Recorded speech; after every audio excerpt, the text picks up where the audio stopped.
There's a kind of magic to making memories, to finding time for the little things and the big things, the new things, and the things you'll do over and over again. It's the magic of a job well done and a well-deserved day of rest, of living life to the fullest with the people you'd never want to live without. Fareway, closed on Sunday, open for life.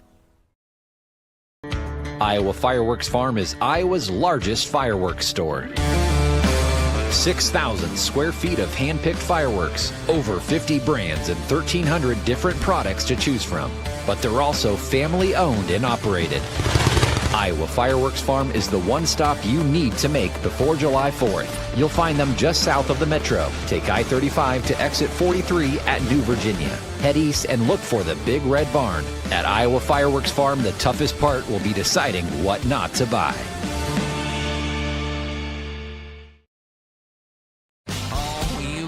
Eric Church Free the Machine Tour. Live at Wells Fargo Arena, Saturday, September 27th. One epic night of music that you won't want to miss with special guest Marcus King Band. Get tickets now at highvtix.com. His new album, Evangeline vs. the Machine, is out now. For more, visit ericchurch.com. Two guys, two Chris's, one network. Iowa Everywhere.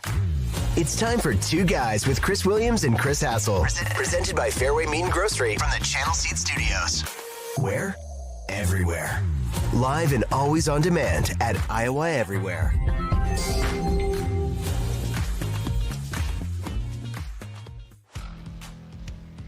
Good morning. Welcome to the program. It is the 26th of June. Chris and Chris on Iowa Everywhere. We are presented, as always, by our friends at Fareway Meat and Grocery. Weekend coming. Load up on the meats, baby. Summer, barbecue, smoking some meat, do it all. We are in the Channel Seed Studios. Shout out to all the seedsmen and women all over the great state of Iowa. That corn is popping right now. It is. Oh man, it is way higher than knee high.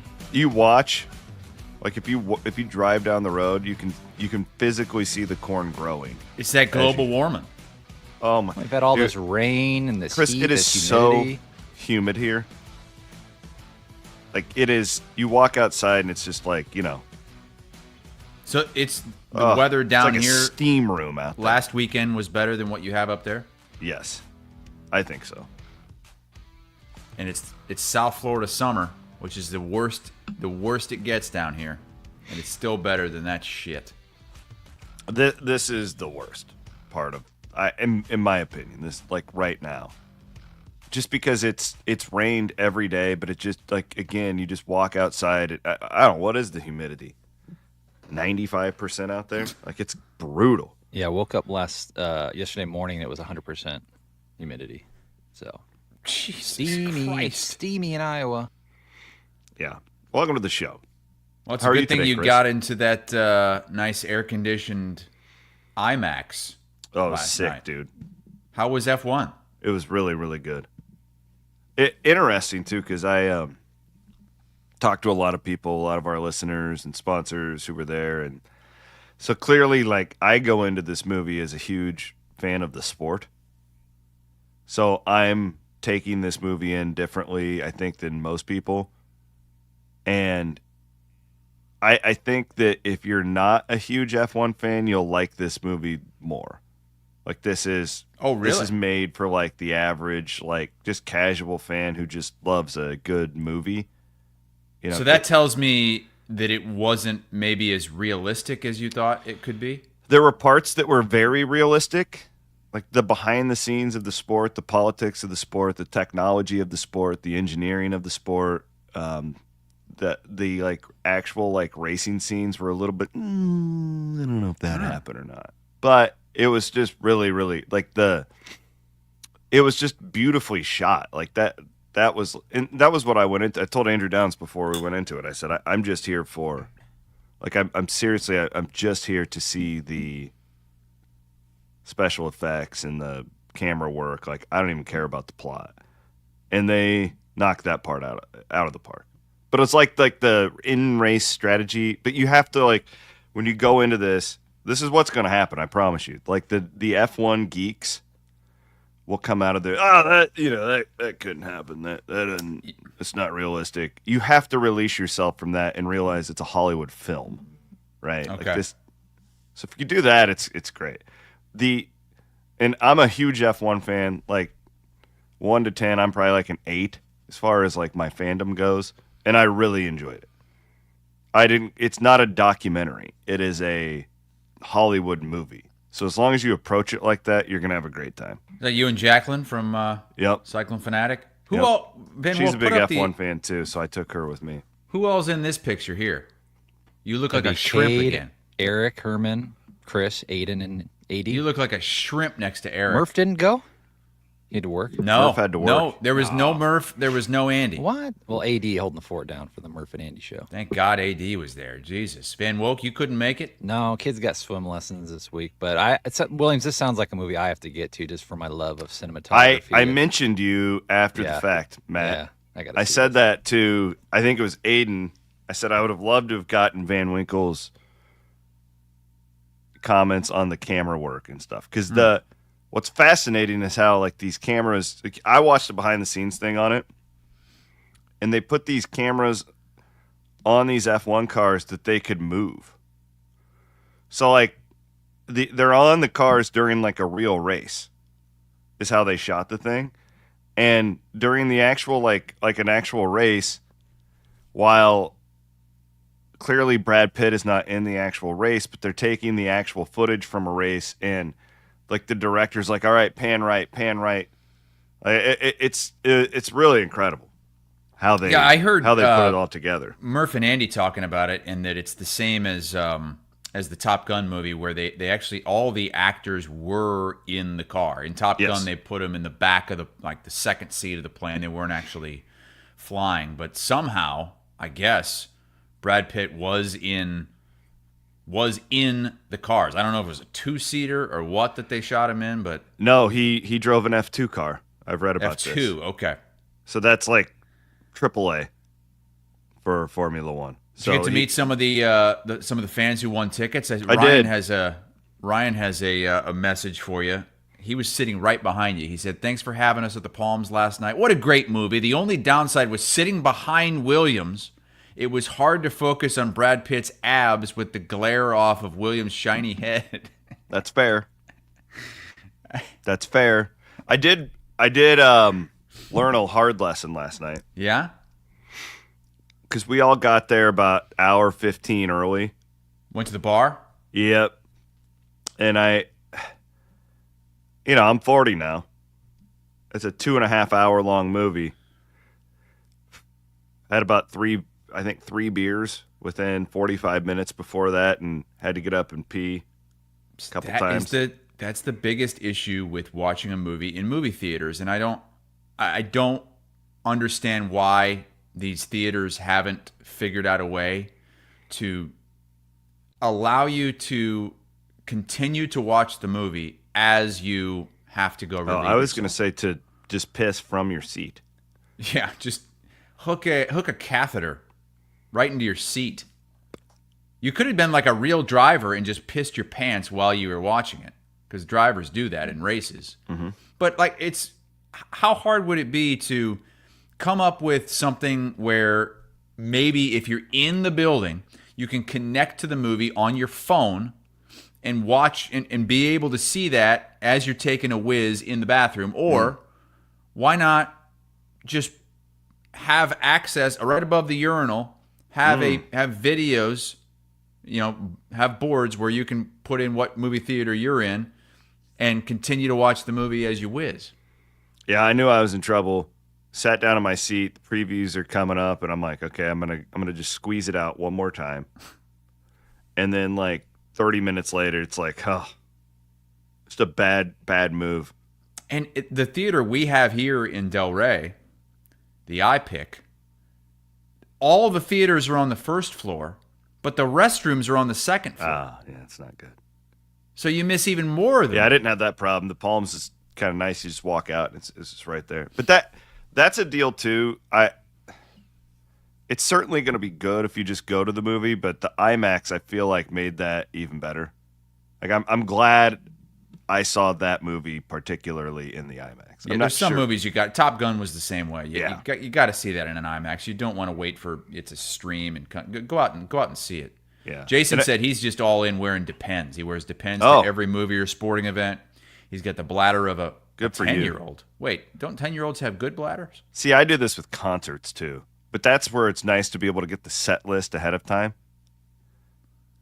The thing too with F1, I bet, Williams, was the sound probably was really. I think they probably use like those Dolby sound systems in Yes. IMAX, so you got the full surround. Got the old notification on the watch that I was in a loud environment. This is dangerous. You're going to go deaf if you don't get the hell out of there. Aiden was with me, not a huge like F1 fan. I feel like he could watch a race now. My wife has been with me for 20 years. She hates racing. She's just like you, Hassel. Doesn't like to get dirty, doesn't like sound. She likes Formula One. It's Like, a lot cleaner. It is the only form of racing I have ever been into that she can stomach. And I'm into all sorts of racing, right? Like, I'll watch MotoGP. Like, I watch everything. F1 is the only form of racing she has ever cared about. And I think after last night, she's going to be more willing to watch the race with me on Sunday morning. So it'll be interesting to see if that sticks for people or Ben, not. will you pull up the picture of the crew again with Herman and Williams and Aiden and I thought will you zoom in on Williams and Aiden? Can you do that? Is that possible? 1 second, I can. notice Sipker was not in this picture. Yeah, where is Bobker? Is he in the bathroom pissing? We thought he had left, Yeah. but he was taking a whiz, so we didn't purposely leave him out of the photo. Was this before the movie or after? After the movie. Okay, zoom in on.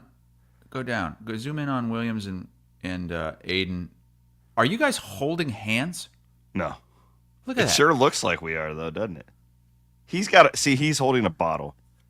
Oh, My I hand see is- the bottle. Okay, gotcha. I was It a does little- look like a we're little holding worried. hands, though. It's a little worried you guys were holding hands. I would hold Aiden's hand. I don't care.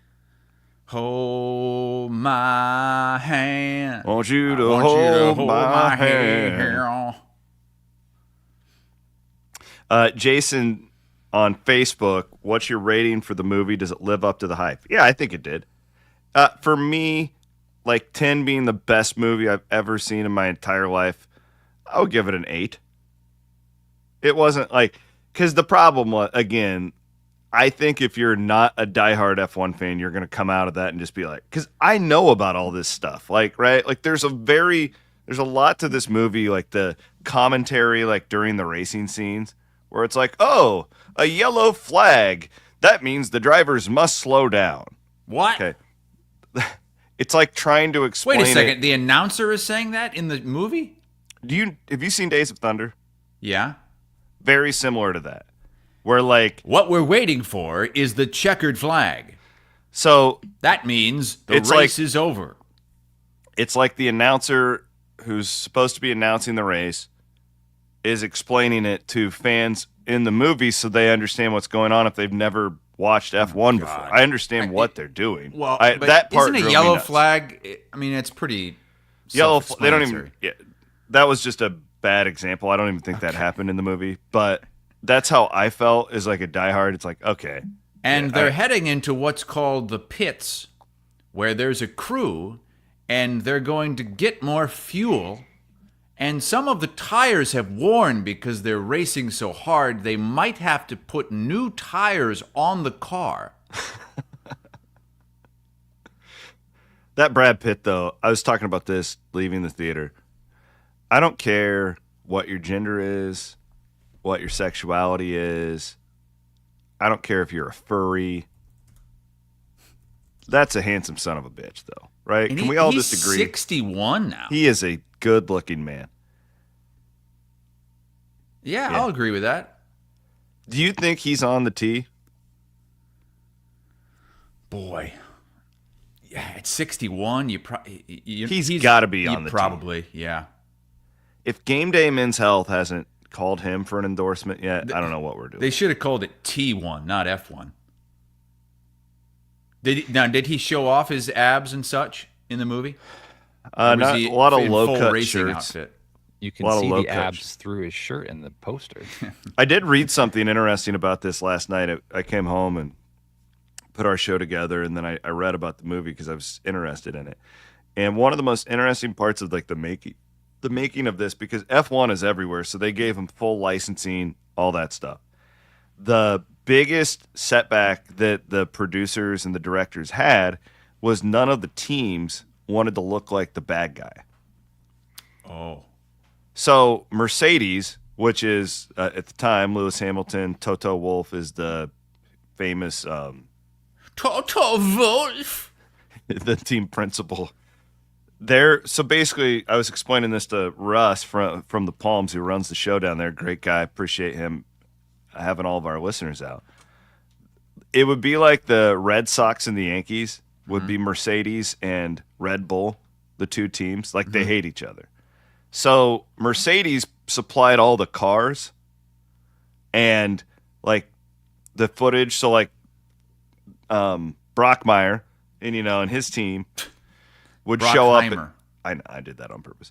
They would show up in like they would be in the Mercedes team garage and all that stuff for their shooting and all that. So like Red Bull, who's my favorite team, they were super paranoid that they're going to get painted as the villain in this movie. And like Ferrari spoke up because everybody hates Ferrari because they're the New York Yankees. They're the team with all the money. Like I hate Ferrari. And it was interesting because the plot line, I'm not giving anything away here, it's already out there. They made the good guy and the bad guy on the same team, this like fictional team, because these F1 teams they think that this is going to be such a popular movie. They were afraid that they were going to get framed as the bad guy, and all these like new fans are going to come out of there being like, fuck that team. It's possible. I mean, this movie is going to be watched by a lot of people who will probably then dip their stick into a little F1 broadcast afterwards just to see what the real stuff is like. Practice in Austria bright and early tomorrow morning at 4 a.m. If anybody wants to get up and watch. Okay, let's go to our daily check-in with Ben McCollum, who is obsessed with Iowa State. The Hawkeyes are supposed to be rebuilding their once proud program to actually get people to go to Carver Hawkeye Arena. Got to cross the bridge, students. You've got to do some stuff here to help. And all Ben McCollum can do is talk about the Cyclones and TJ Otzelberger's program. I guess, when you get here and you have to tell your family this, don't pay attention to social media, but they did that to us at Drake. And, there's always fans that do that. And a lot of it's just Iowa State fans anyway that troll. So you've got that piece of it. Just make sure that you turn some of that off and understand that's just noise, and it is what it is.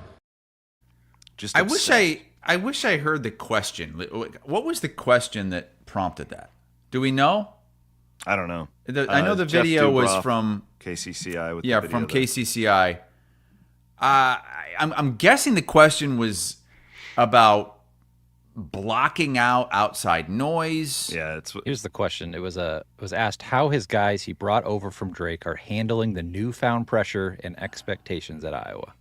Okay, so at Drake, I mean, you're not getting a lot of online stuff, right? Illinois you're State fans. Yeah, mostly at Drake. I'm sure it was all positive stuff from their run because we know how it is. You're at Drake, you're at Northern Iowa, you have a great season, you make a run, and everybody kind of, from Iowa and Iowa State, they jump on and they root for you as well. Because there really is they don't play anymore. There's no rivalry. I don't root for Northern Iowa because of what, because Ben Jacobson blocked me? Blocked you, yeah. Everybody blocked me. And he kicked me out of Twitter. practice that one day. That's right. So I'm just kidding. But it was interesting that he kind of went there, and he had a smile on his face, a twinkle in his eye. Clearly messing around here. Now, having some fun. For people like Van Woke and Bloom, probably are offended by it. Well, Van he's Woke probably tweeted talking about Van Woke every time they've gotten like 9 Drake transfers. It's basically their whole team. That's true. Every time Van Woke's like, oh, what an elite recruiter this guy is. It's been hilarious. Then you get all, I don't care. I trust him. I do, man. Look, I mean, the guys are puking in the weight room. They've got rhabdomyolysis, but just motor oil running through their veins, pissing out black licorice. This team's going to be ready to go. Make Rhabdo great again. I don't know. I mean, you got to embrace that shit, right? I don't care. Don't you want coaches to embrace the rivalry? Like, you don't Absolutely. want to. I hate it when there's just coach speak and, it's it's just another game. It's not really anything different than if we're playing Morehead State. No, it's different, and especially for Iowa. Like, Iowa needs to make this more of a rivalry because Iowa State has dominated the basketball landscape ever since Fred Hoiberg came. And I'm not necessarily saying dominated the head-to-head games. They've dominated everything else. I mean, they fill up the stadium, the students show up, they make runs in the tournament, they win Big 12 championships, they're consistently in the top 10. Iowa needs to get closer to Iowa State's level in basketball. And so I'm good with it.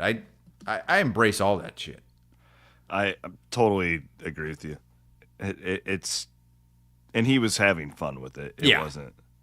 This wasn't a guy who. It is. I would bet you money, and I don't know. I haven't asked him. I would almost guess that TJ would never mention Iowa. Just personality wise, like he's the guy who would call him like Eastern Iowa or whatever. He would never say their name. So it is refreshing for McCollum just to go out there and he's lived it. Like, he grew up with it. He grew up watching. He probably really hates Iowa State, and that's fine. Yeah.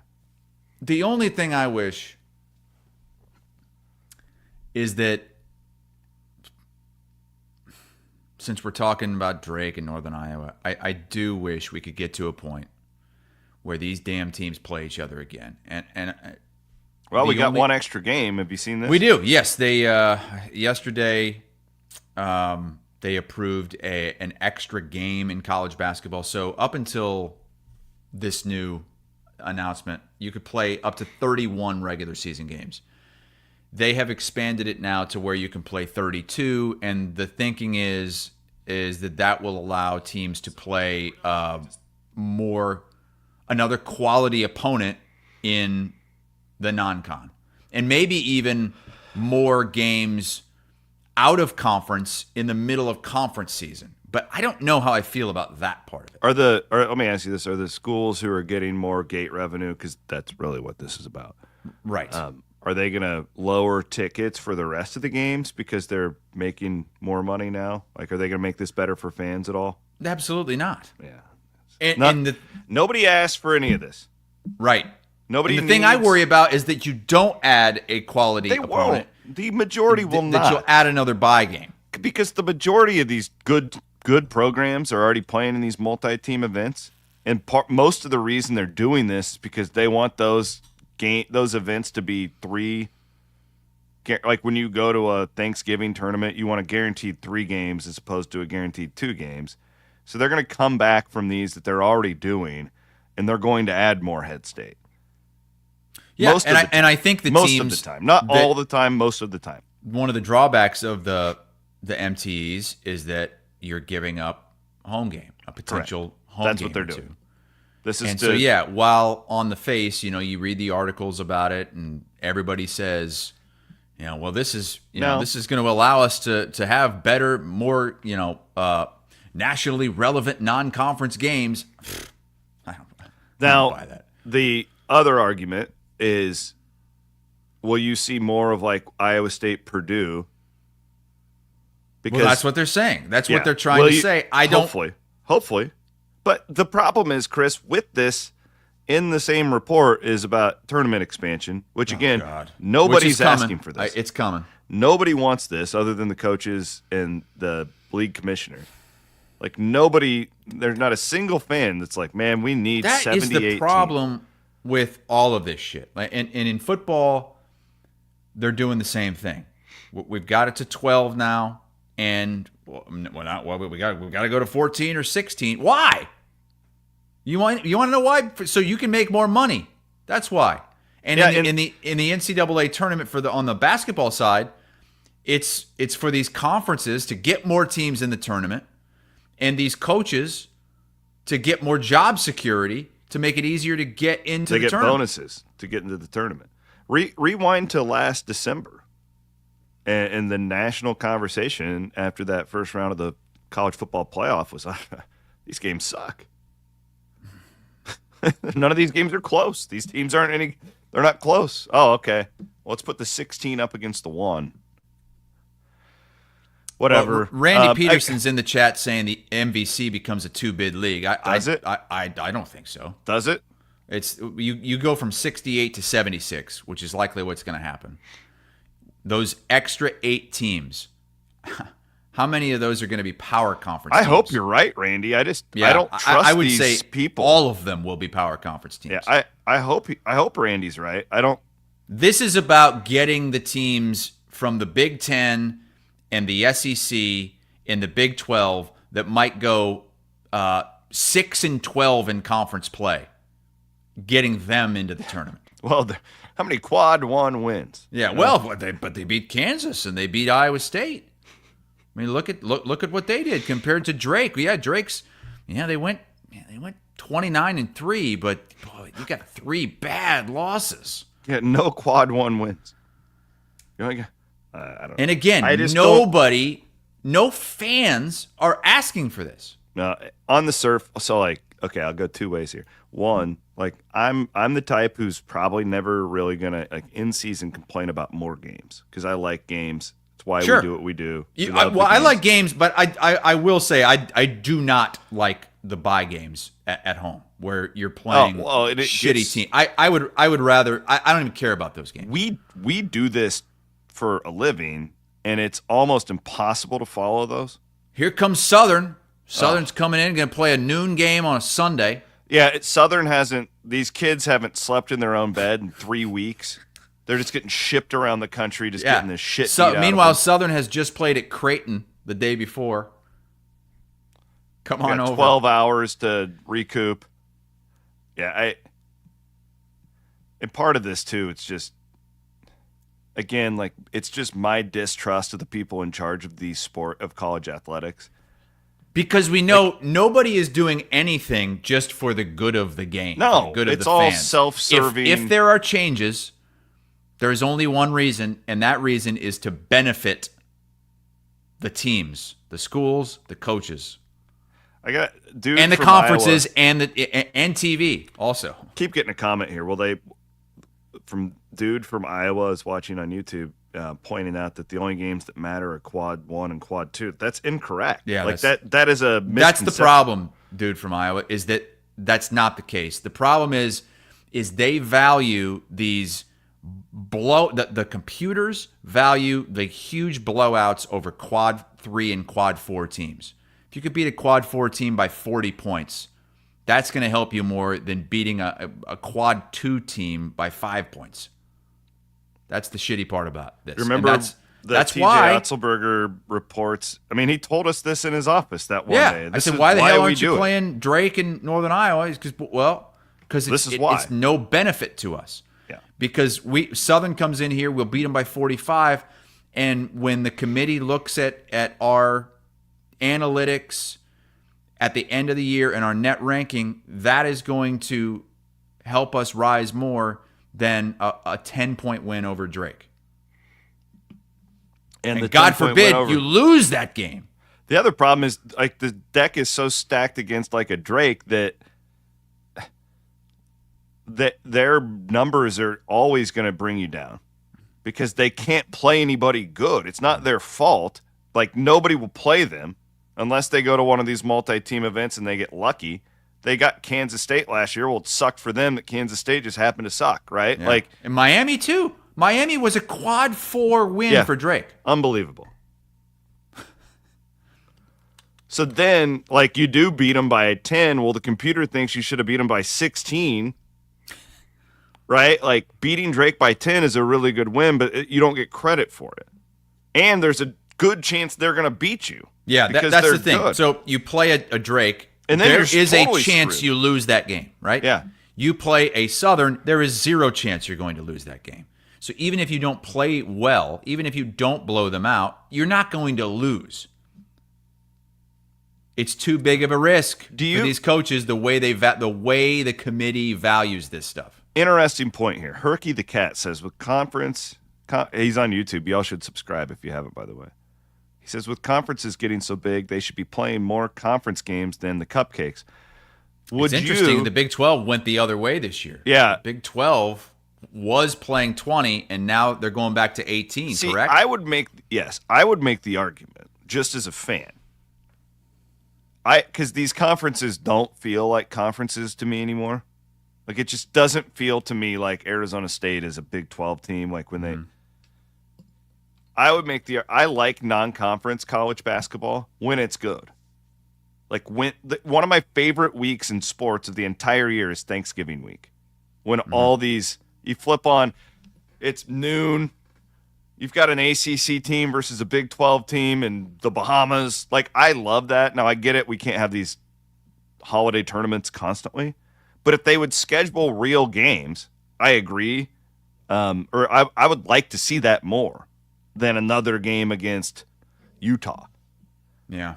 But I just don't trust them to do it. That's the problem. Unless you mandate them to play X amount of teams against power, and then you're screwing the Drakes of the world. Like, it's too big. There's like 320 teams. Like, that's not, like, what are we doing? Like, and if right, like, the whole thing is just too large. If you go to 22 conference games, say, because now you have 32 games, go to 22 conference games, and you only have 10 non-cons, what are the coaches going to say? They're going to say, well, we're playing 22 games in the toughest league in the country.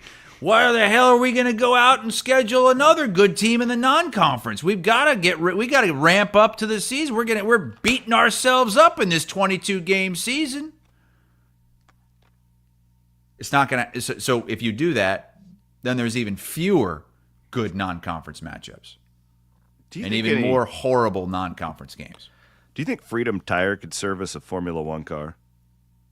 Like my guys over in Altoona. I don't know. Rick. You know about that more than me. I mean, those are different tires, you know. No, I'm just saying, like, if you give Rick and the crew down at Altoona at Freedom Tire the equipment, do you think they could do a Formula One pit stop?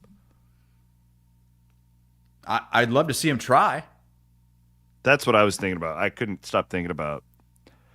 I wonder if the Ferrari F1 team stocks up tires from Freedom Tire. Like, oh, we're going to Austria this weekend. Give Quentin a call over at Freedom Tire. They should be better than their pit crew. Murph and Andy were giving you shit the other day for your driving record when you were at 13. I mean, you might be an F1 driver. You could probably qualify, right? They make that sound like so. So for those of you that don't know, if you didn't hear Murph and Andy, and you don't know this story. So I started Channel 13 right out of college in 2007. You know, I'm 22. I'm working there for several years. Okay, driving the station vehicles around. Now I'm driving the bus. And no issues, no tickets, nothing. All of a sudden, one day, 2 or 3 years into my tenure there, Keith's like, you can't drive the station vehicles anymore. I said, what? What are you talking about? It's like, well, your driving record. I said, I haven't gotten a ticket in like 5 years. Like, well, the station switched insurance companies. So the station went and got some El Cheapo insurance. Yeah. And so they go back and look at everybody's driving record, and they go back to when I was 16, when I got 3 tickets at once. Okay, so when I was 16, I was driving around. I'm driving, and You kept making all the stops. look, and this was a bad moment for me. Okay, very bad moment for me. But I'm driving. I'm like late for something, so this car in front of me is going super slow. I pull around. I pass the car. Okay, in a turning lane. So it's one of those streets where it's a 2-lane road in Muscatoon, but in the middle of it is a 3rd lane for turning, right? I go around them, and then I go up to a stop sign shortly after that, and there's a semi in front of me that goes through, the slowest fucking thing in the world. Slow turning, and I just roll on right through with the semi. Well, there's a cop right there and sees it. Of course, yeah. So that son of a bitch pulls me over, and lo and behold, the minivan I passed, because it was going 10 miles an hour, pulls in behind the cop. Oh, no. This lady gets out of the car and says, he was driving erratically. I have kids in the car. He just came around. He passed me too. And so I make the mistake. The cop didn't see that. Did you mouth off to this woman? No, I didn't say anything to the woman. The cop didn't see that. Oh, But so he comes up to the car and he said, I got you for rolling that stop sign back there. And I also hear that you passed unlawfully this sweet woman, this sweet mother behind me. She said that you sped around her in a no passing zone. And God damn it, I admitted to. I was like, yeah, I did. I'm sorry. If I just would have said, no, I never did that. They had no proof. That woman's crazy. But I'm just trying to be honest here. So he's already pissed. This guy's just furious. License and registration. I'm driving my dad's car, okay? I open up the glove compartment, and a pack of Marlboro Reds falls out of the glove compartment. And he said, "What's that?" I said, "My dad's cigarettes." Because it was back when he smoked. And boom! Another ticket. Underage tobacco. So I get 3 tickets at one time, and I lose my license. I lost my license for like a year because of this. And so if Don's smokes wouldn't have been there, would you have lost your license? I think I still would have lost my license. Did this woman have like one of those like stupid bumper stickers with like a cartoon of her and like her children underneath? Baby on board. Baby, I don't know. But I'm telling you, it was the speed limit where I passed her was probably 35. She's going 15 miles an hour. And so I'm probably not even going over the speed limit when I passed her. Have you ever gotten a fight, a road rage fight? No. This happened to me once. I was, and I don't get road rage. I only have like 2 speeding tickets in my entire life, so I'm a pretty good driver by all means. I was super pissed at this guy. Like I did one of these like, what the hell type things. I was right outside of, was leaving an event. It was out at Barntown in West Des Moines, you know? Yeah. And this fucking guy stopped, got out of his car like he was going to come and fight me. Jesus. He was like 70. This was only a few years ago. And I just fucking peeled off and spun off. I wasn't going to. He could have had a gun. That's the problem. I see these videos all the time.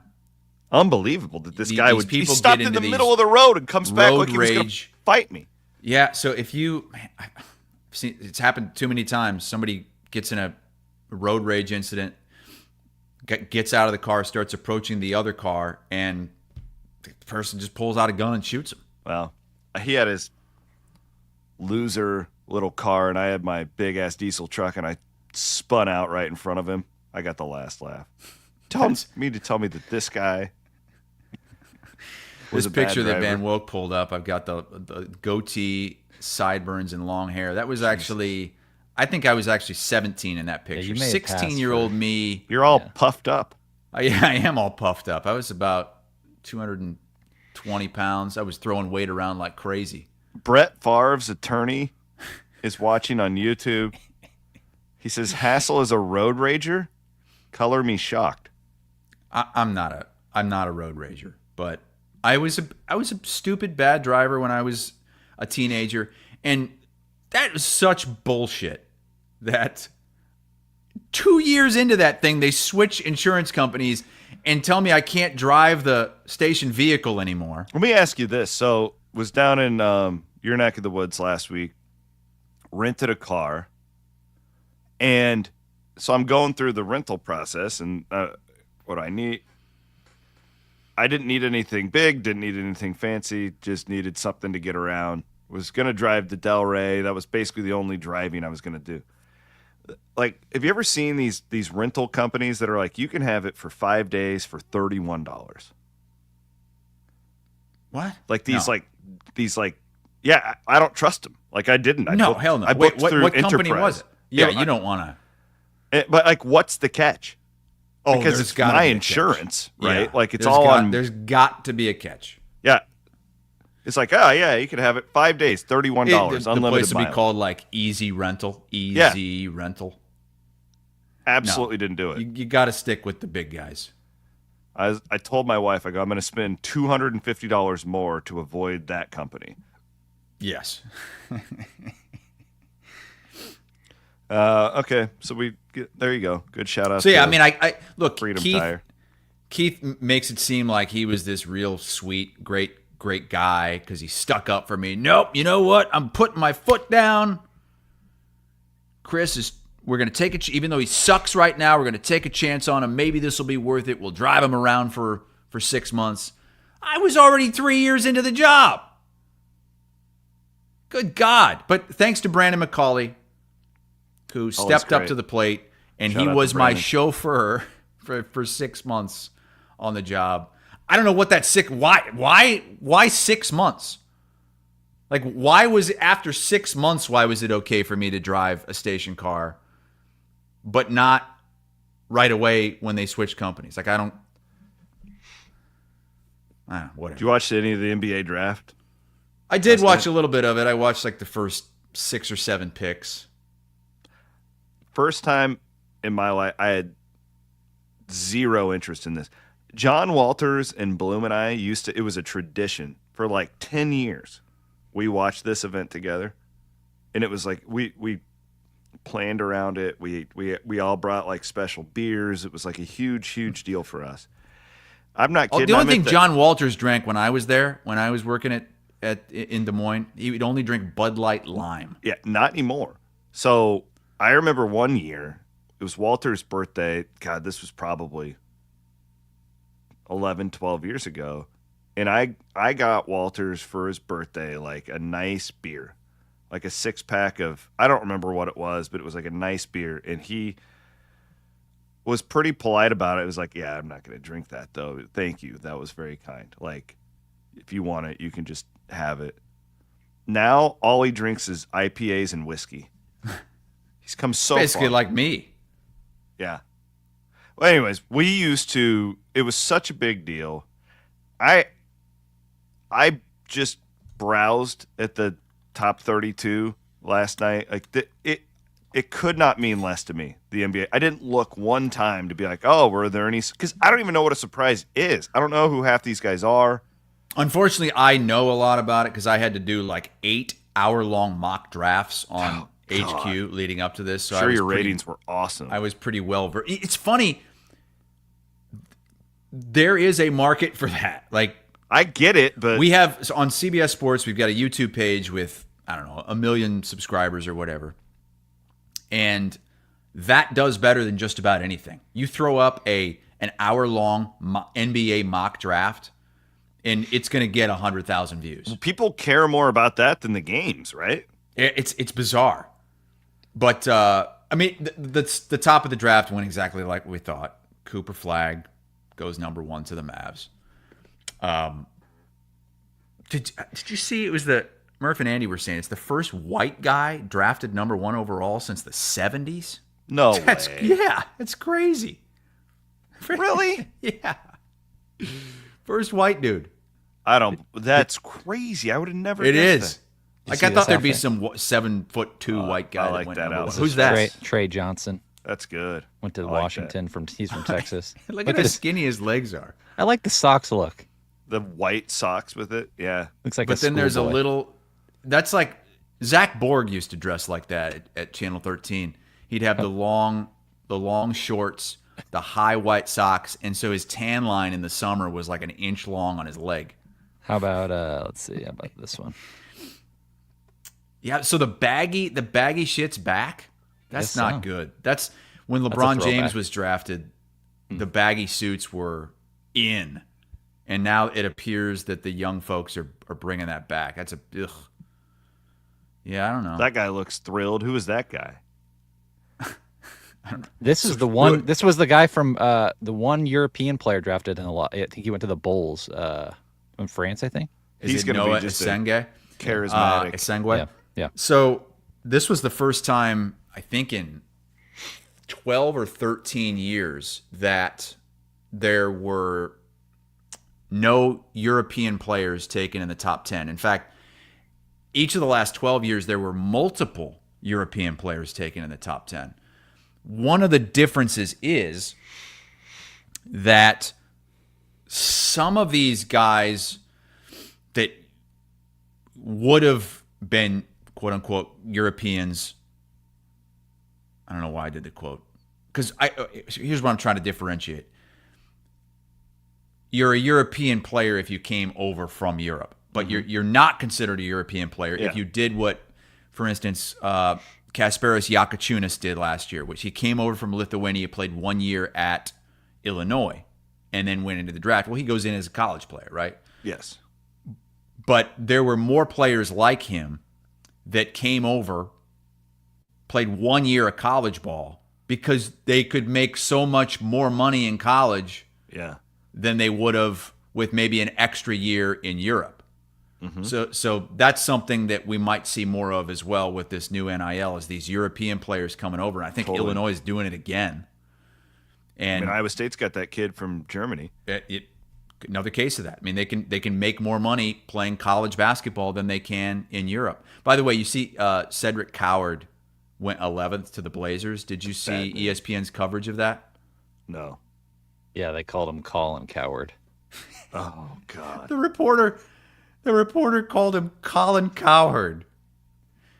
Blazers selecting Colin Cowherd, number 11 overall. I understand why the draft is the way it is right now. There was a time where the draft was all international players, and it really sucked because we didn't know who any of these people were. Well, now at least we've seen these guys. But the problem is with college game, there's so much transferring.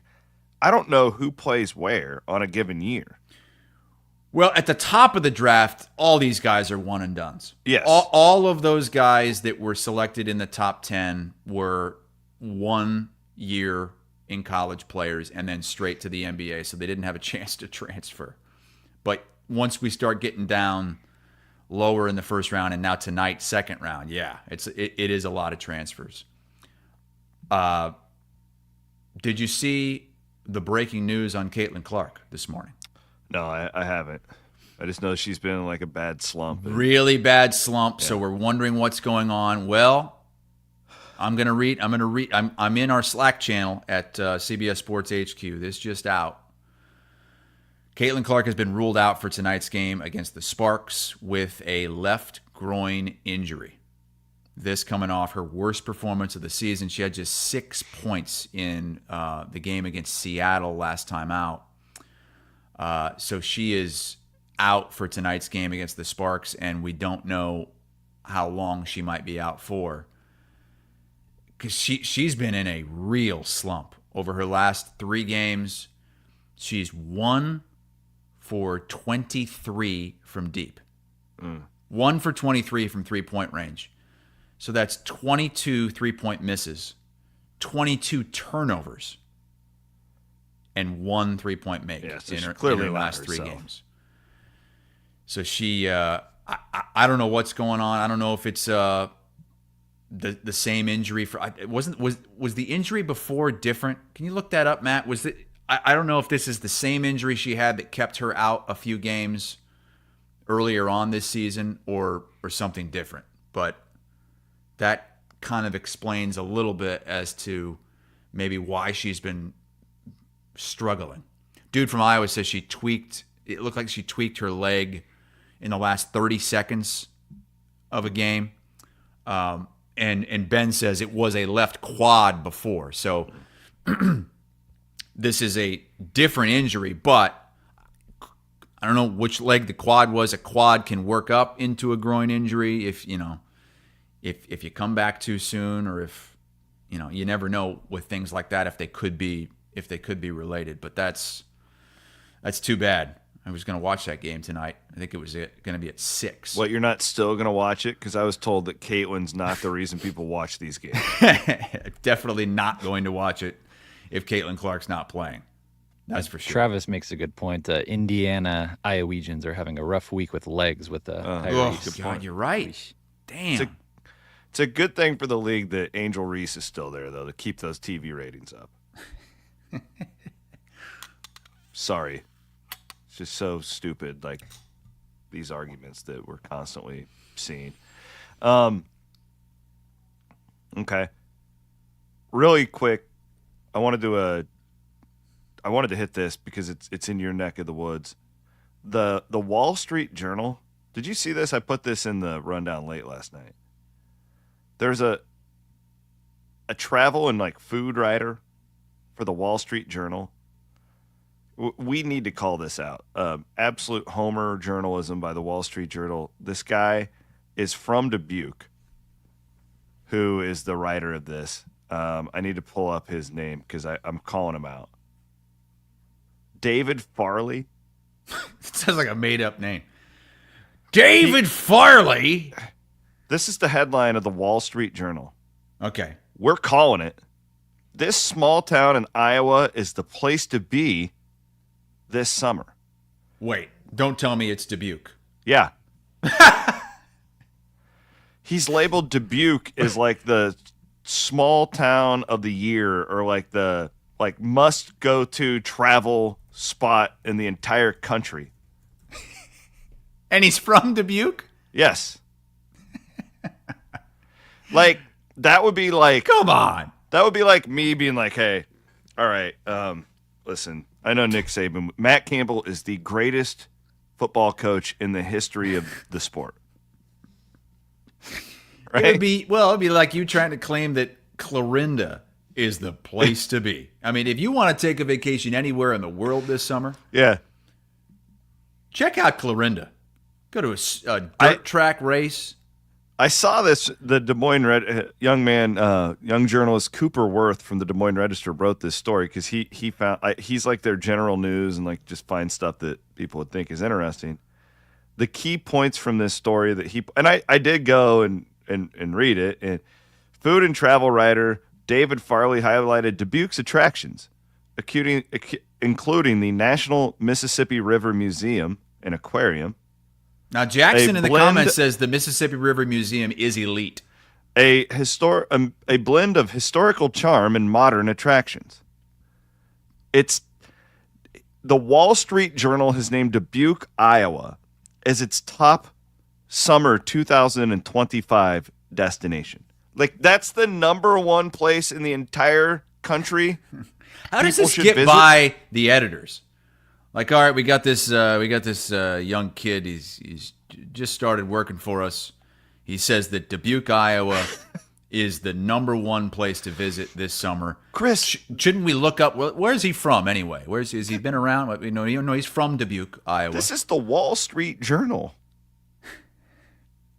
Like, people all over the world read this. What's the kid's name again? Well, the kid who wrote the article? David Farley. David Farley. David, and that Cooper Worth is who brought it to my attention. Wait, could this be like Mark Farley's kid? Isn't there a Farley, Iowa? Maybe he's like... How's he spell his last name? Farley. David Farley. Matt, will you just fact check me real quick that he is from Dubuque? I'm almost positive he is. Well, the AI overview for David Farley is an American author and journalist known for his work in travel, food, and culture. He has written for the New York Times, the Washington Post, Jesus, this is like a real journalist we're talking about here. He's got his own Wikipedia page. He's not a kid. My God. He's he's in his He's in his 50s? I would, because I don't know. I've never been in like a real newsroom like the Wall Street Journal. But imagine him pitching to the editors. Yeah, I want to write a piece that Debuke, Iowa is the greatest town in the world. Was there any mention of Dolph's bar? I was going to say, Keith and Jenny went to Dubuque. They went on like a weekend vacation to Is Dubuque. this because went the to Dolph's Murphys bar and said it was like the best bar they've ever been to. I want to get this guy on the CW pod. You should. I got to call him out on his bullshit. I mean, why didn't he pick Muscatine? Well, come on. I think Dubuque is better than Muscatine. I'm willing to say that. There are some really shitty You ever been to Mississippi Humboldt? River towns. Humboldt? I don't know That's that a I've great been town. there. That's where you lost your shirt. That was where I was seen. Oh, that's where you were naked, shirtless in the streets? 3 a.m. on RVTV. I'm going to have to read this article, and you Williams, reach out to his people. I bet he's got a Wikipedia what page. else He is probably this has guy? his own publicity team. I think it'd be a great interview. Why in the hell would you pick Dubuque? Yeah, of all the places. Oh, I mean, you just came down here to South Florida, Hollywood, Florida. I'm guessing. I mean, you would probably rather want to go visit there than Dubuque, but I don't know. I love the boardwalk, by the way. I figured it out. I'm a boardwalk guy. I love it. All the different people. I've never even been down to this. Oh, it's boardwalk great. that you're You got- talking about, so You got You would've loved you it got in the Delray. vacationers. You got the old hippies. You got the blue hair. You got everything going on the boardwalk. Huge on boardwalk. the guy. boardwalk. Matt's got some pictures of Dubuque from the I'm sure it's This is Wikipedia right from page. the article. This is right from the article. I mean, it looks nice. It's in Yeah. that area of Iowa. Northeast Iowa is the prettiest part of the state with the bluffs and all that. I mean, wouldn't you rather go to Decorah than Dubuque? Probably. There's the hotel the Murph stayed at. That looks cool. What's it called? Creamers? I once stayed at the What's hotel, that? The hotel hotel Julian. there. I've stayed at the Julian. I've stayed there. Okay, what'd you think? It was haunted. It was fine. No, I have a ton of friends from Dubuque. Most of my college friends are from Dubuque, guys from Dubuque. I don't have a problem with this town. The fact that the writer is from there, he writes for this worldwide publication. He's like, this is it. Of all the places in America, this is a summer destination that you must go to. Oh, God. Yeah, you got to go to Clarinda. They've got the Glenn Miller Historical Society. we have the Clarinda A's, our semi-pro baseball. It's amazing.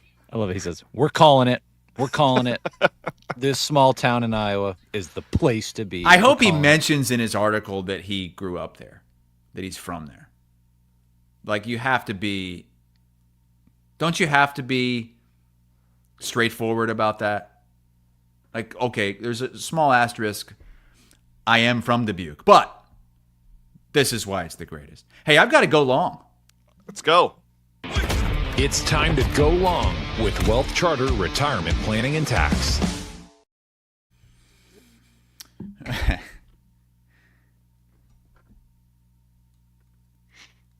Oh, you're waiting for me. Mm-hmm.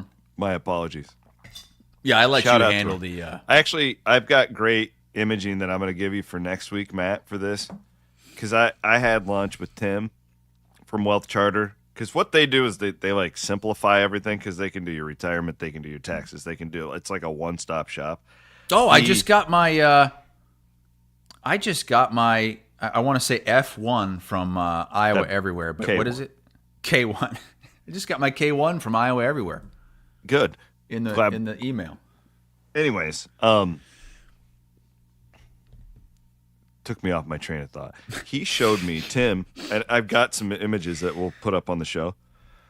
When you start saving for retirement, like the difference if you start in your 20s compared to your 30s, compared to your 40s, like most people like are told this, it's unbelievable. These guys want to help you. So you're never too young to start, and you can be like, you can not make that much money and be a millionaire in your 40s if you start in your 20s. It's pretty incredible. Wealth Charter Retirement Planning and Tax. Shout out to them. All right, what are you going long on? I'm going long on something that's really been pissing me off lately. It's taken over my social media. It's a bunch of AI videos. And they're clearly AI to me, but I know they'll fool people like my dad. And it's all, especially my TikTok page. I mean, every fifth video when I'm scrolling is one of these. One Big Mac meal, but don't eat it, you fucking fat ass. Shut the fuck up, you old bitch, before I season your food with your family's ashes. So it's a video of an old woman. Wait, so that's not real? In a McDonald's that it looks like she's talking to the manager. And play that again. Can I have one Big Mac meal, but don't eat it, you fucking fat ass. Shut the fuck up, you old bitch, before I season your food with your family's ashes. This is what it is. God. It's these AI, and they're all like old people getting into arguments or talking amongst themselves. Yeah, that was the most PG one you sent me. These other ones are. I tried to clean it up a little bit. Let's see this next one though. Sorry, your cancer has progressed. You likely have about a week left. Oh my God, thank you. I fucking hate this bitch. I'm sorry, your cancer has progressed. You likely have about a week left. Oh my God, thank you. I fucking hate this bitch. So this is a doctor talking to this old man in his hospital bed with his wife sitting next to him. And I'm laughing now. I'm getting a good kick out of it now, but it's really goddamn annoying. I don't know how to get these things out of there.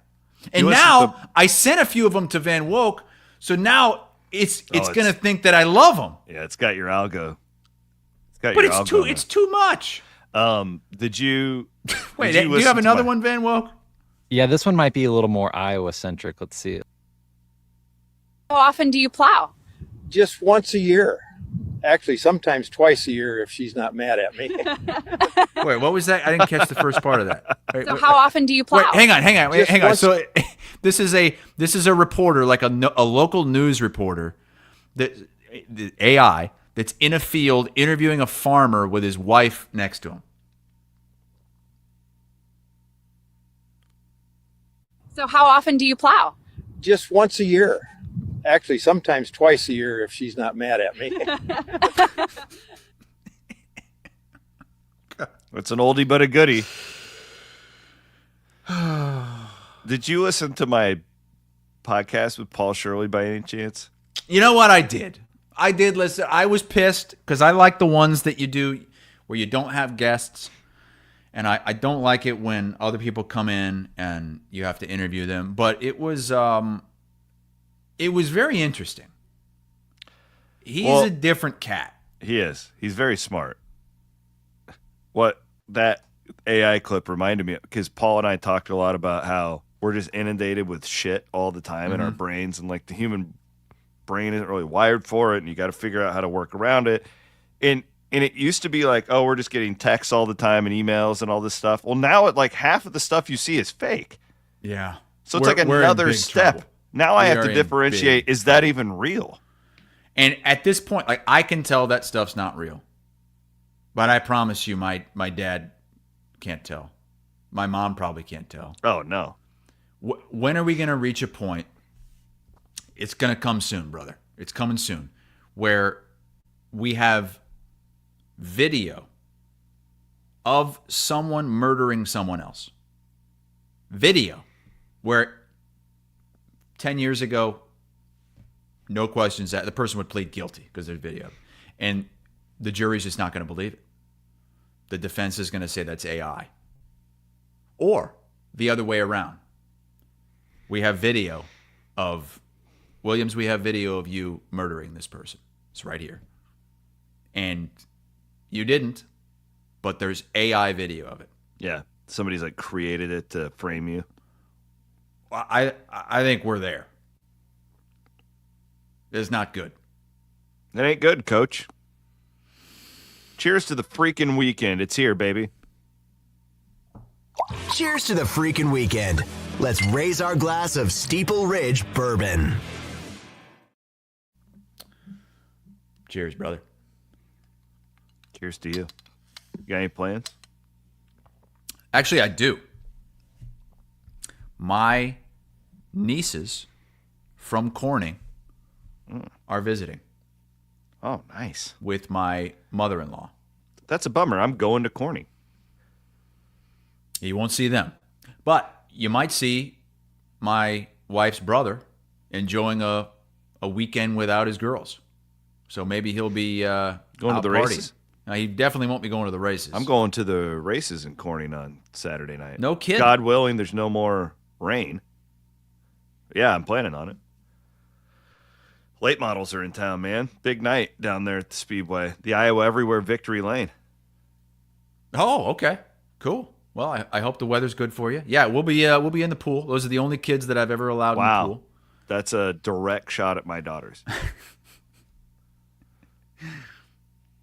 Shot at my daughters. It is supposed to rain a lot down here, though, too. You lucked out. You had really good weather for your trip. Yeah, it barely rained at all. I mean, it just spit on us a little bit, but it wasn't bad. No, I don't have a lot of... I'm going to go do that. My birthday is on Sunday, but I have no plans. Like, not planning to do anything. I'm going to get up and watch the Formula One race and watch some NASCAR. And I really looking forward to not having much to do. I love the 4th of July week, so I'm really getting excited for that. Is that next week? 4th of July? Yeah. Going to blow up a ton of shit. Oh, God. These 4th of July fireworks on a Friday this year, I believe, right? God, So- it's going to be sick. Look, Thursday night's we're going to raise some hell. Friday night, we're going to raise some hell. It's going to be awesome. The fireworks farm. I love our partnership. Firework responsibly, but people like Fales, I don't get it because he has dogs. He loves dogs.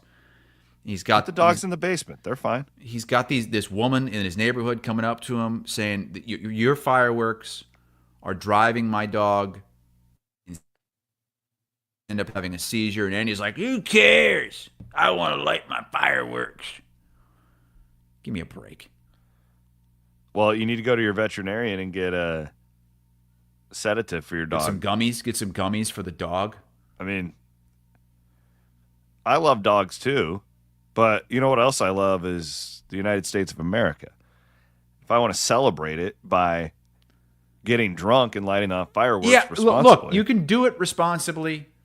Do it at a decent hour.